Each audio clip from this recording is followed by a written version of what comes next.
Here's a little nutrition pop quiz for you. Which of the following do you think would be the healthiest choice? Whole wheat bread, whole grain bread, or multigrain bread?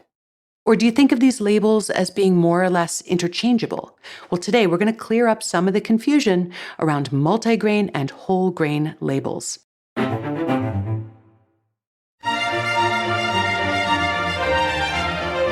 Hello and welcome to the Nutrition Diva podcast, a show where we take a closer look at nutrition news, research, and trends so that you can make more informed decisions about what you eat.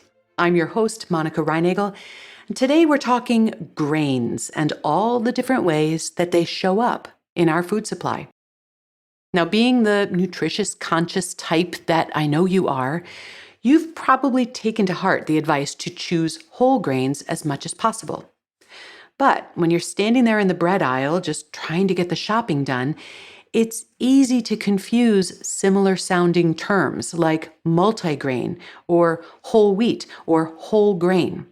And believe me, food manufacturers often use these somewhat slippery terms, along with other tricks, to make a product look healthier than it really is. So in today's episode, I want to clear up the differences between some of these terms and show you how to quickly decode a label to know what you're really getting. And we'll also touch on how gluten-free and grain-free products fit into this mix, because while these alternatives may be grain-free, they're not always free of confusion. And right off the bat, I want to acknowledge a little nuance that sometimes trips people up. When we talk about eating whole grains, it might sound like we're only talking about grains in their intact form, like brown rice or farro or wheat berries. And yes, those are truly whole in the most literal sense. But most of the time, we're actually talking about foods that are made from flour, bread, cereal, pasta, or crackers. So when we say whole grain bread, what we really mean is bread made from flour that contains all three parts of the grain, the bran, the germ, and the endosperm. And that is what distinguishes whole grain flour from refined flour, also known as white flour, which has had the bran and the germ stripped away. And then what you're left with is mostly starch. And while that still provides energy, it's not the most nutrient-dense package. The nutrients that you do get in whole grain flour, such as fiber, B vitamins, iron, magnesium, and some antioxidants, support a range of important functions in the body, everything from digestion to energy metabolism to heart health. And people who report eating more whole grains do tend to have lower risks of a variety of chronic conditions, including heart disease, type 2 diabetes, and certain types of cancer. But I want to temper that just a bit. Much of this evidence comes from observational studies, which can show correlations, but not necessarily cause and effect. So when evaluating the health benefits of whole grains, using this data, we also have to consider what they are replacing. People who eat more whole grains are likely to also be eating fewer refined grain products. So some of the benefit may come not just from what's being added to the diet, but from what's being left out. And that's a good reminder that food isn't only about nutrition, it's also about enjoyment. While whole grains may be more nutrient dense, refined grains, white flour, offers certain textures and flavors that many people genuinely enjoy, and that is not inherently a problem. I might choose to make my carrot cake with whole wheat flour because it works just fine in that recipe, but I am definitely going to stick with white flour for my angel food cake. And because I'm not eating angel food cake every day, that's not a nutritional crisis. For that matter, eating carrot cake every day wouldn't be a great idea either, even if it is made with whole wheat flour. The bottom line is the less frequently you eat grain-based products, the less critical it might be to insist that they all be whole grain. And even if you're choosing whole grains every single time, portion size and added sugars still matter. Let's turn back to the labeling confusion around whole and multi-grain products, especially when it comes to breads, cereals, crackers, and other foods made from flour. And the truth is that food manufacturers do sometimes leverage this confusion to make their products look or sound healthier than they really are. You'll see health halo phrases like stone ground or 100% wheat or multigrain or made with whole grains.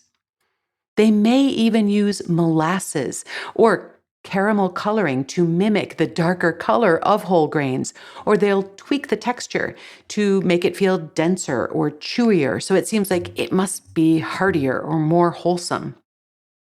And unfortunately, none of those things are reliable indicators that the product is actually made from whole grains. So, a bread that's labeled multigrain, for example, might just contain several different types of refined flours. Or, really, more commonly, it is made mostly from refined white flour with just small amounts of other whole or specialty grains tossed in.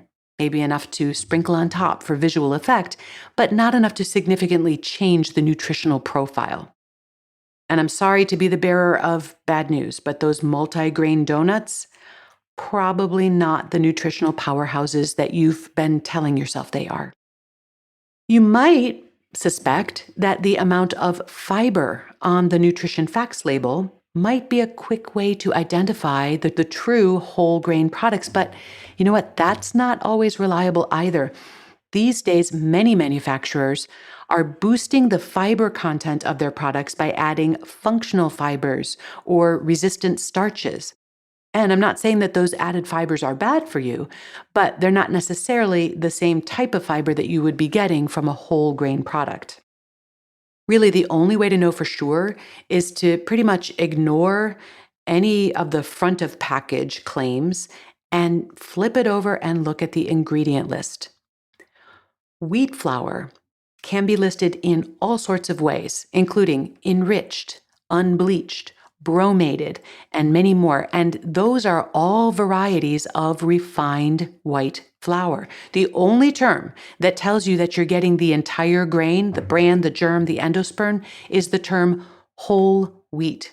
So if it just says wheat flour, you can assume that it's refined, again, unless it explicitly says whole wheat. You know, there is one tool that can help, at least a little, and that is the whole grain stamp that you'll see on some packages. This is a third-party certification program from the Whole Grains Council, and it's designed to help consumers identify products based on their whole grain content. But it's important to understand that there are actually 3 different levels of this certification. So the 100% whole grain stamp means, as you might think, that all of the grain ingredients are whole grains and that product has at least 16 grams of whole grains per serving. So the 100% stamp, that's the gold standard. There's also a 50% stamp, and that indicates that at least half the grains are whole grain, and that the product contains at least 8 grams of whole grains per serving. And then there's a basic stamp, which means that the product contains at least 8 grams of whole grain, but less than 50% of the grain ingredients are whole. So that means it still includes a significant amount of refined flour. So while this labeling system can be a helpful shortcut, especially if you're in a hurry, it's still worth knowing what each version of the stamp actually means. And as always, the ingredient list remains your best source of truth. Before we wrap up, I want to briefly touch on how all of this applies to gluten-free and grain-free products, because this can add yet another layer of confusion. Many gluten-free breads and baked goods are made with a mix of different gluten-free grains like rice, sorghum, millet, or oats. Most of these are almost always used in their whole grain form. Rice is sort of the exception here. Some products use brown rice flour, which is a whole grain, but many of them use white rice flour, which has had the bran removed, just like refined wheat flour. So if you are prioritizing whole grains, you'd want to look for products that specify brown rice flour. But gluten-free products also commonly contain ingredients like potato starch, tapioca, cassava, almond, or coconut flour. None of these are grains, so the whole grain terminology does not apply. But these grain-free alternatives can vary widely in their nutritional value. Tapioca, potato, and cassava flours are essentially pure starch. So nutritionally, they function more like refined white flour than whole grains. Flours made from nuts and seeds, such as almond and coconut, they do have more nutritional value, but still, they are not grains, and therefore they're not whole grains either. If you're curious about these types of ingredients and how they compare, I've done a separate episode that takes a closer look specifically at all these different gluten-free and grain-free options, and I will link to that in the show notes if you'd like to check it out. And now, to wrap up, here are a few quick takeaways from today's episode. The more grain-based foods you eat, the more you stand to benefit from choosing whole grain versions. But don't assume that terms like multigrain, 100% wheat, or even made with whole grain means that the product is entirely or even mostly whole grain. The only way to know for sure is to double check that ingredient list. And then finally, while the whole grain stamp can be a helpful shortcut, just remember that it comes in different levels, and only the one that says 100% indicates a 100% whole grain product. If you have a question you'd like me to answer, you can email it to me at nutrition@quickanddirtytips.com. And if you'd like to find out about having me come and speak at your next live event or a virtual one, you can learn more at wellnessworkshere.com. Nutrition Diva is a Quick and Dirty Tips podcast. Steve Riekeberg is my audio engineer.